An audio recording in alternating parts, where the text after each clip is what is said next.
As Poland develops its market economy, its appetite has grown, literally, for some Western products. One is something Poles never exactly yearned for: popcorn. An entrepreneur from Massachusetts has successfully launched popcorn to an initially suspicious Polish public. Business is so good, he now plans to expand into Ukraine and Russia. Tom Bogdanovich reports. In the West, it's taken for granted. You go to the movies, you buy a bag of popcorn. In much of Eastern Europe, people might wonder whether the fluffy white stuff was suitable for their pets, much less eat it themselves. But in Poland, that's changing. This past year, American-style popcorn has exploded into a money spinner, and it's taken an American and his mother to get the ball rolling. I was talking to my mother, and she said, "Oh, you should sell them as popcorn." I said, "Why popcorn?" She said, "Because you're one of 8 kids, and that's all I used to give you when we didn't have any money." Selling the idea wasn't that easy. Corn in Poland, as elsewhere in Eastern Europe, is used primarily as animal fodder. And it was people, not pigs, that Tom Heanue was targeting.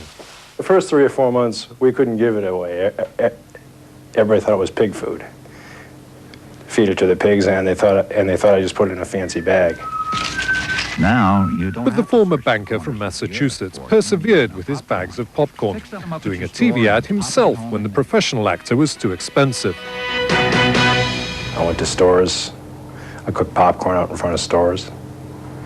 And then I turned around and I started to package it, and I called it Indiana popcorn. Initially skeptical Poles were converted to piggy American eating habits, as this home video shows. Native Indians liked it, Americans like it, and you'll like it, says the salesman. And the popcorn business prospered. What started as a one-van operation went from a turnover of $60,000 in its first year to $1 million in its second. A fleet of trucks distributing to 15,000 outlets from a base in central Poland.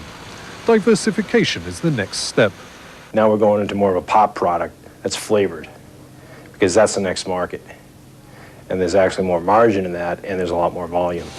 But Polish competitors are now biting hard at the American pioneers' heels.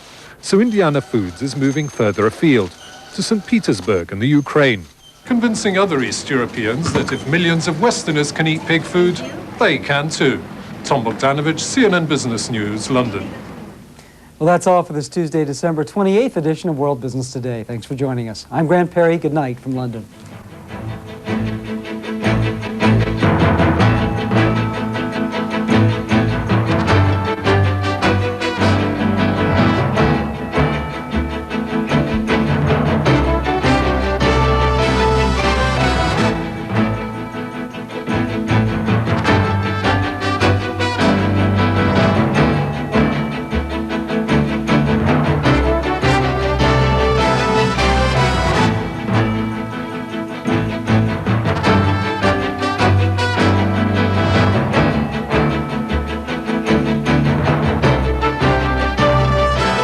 This has been a presentation of CNN Business News.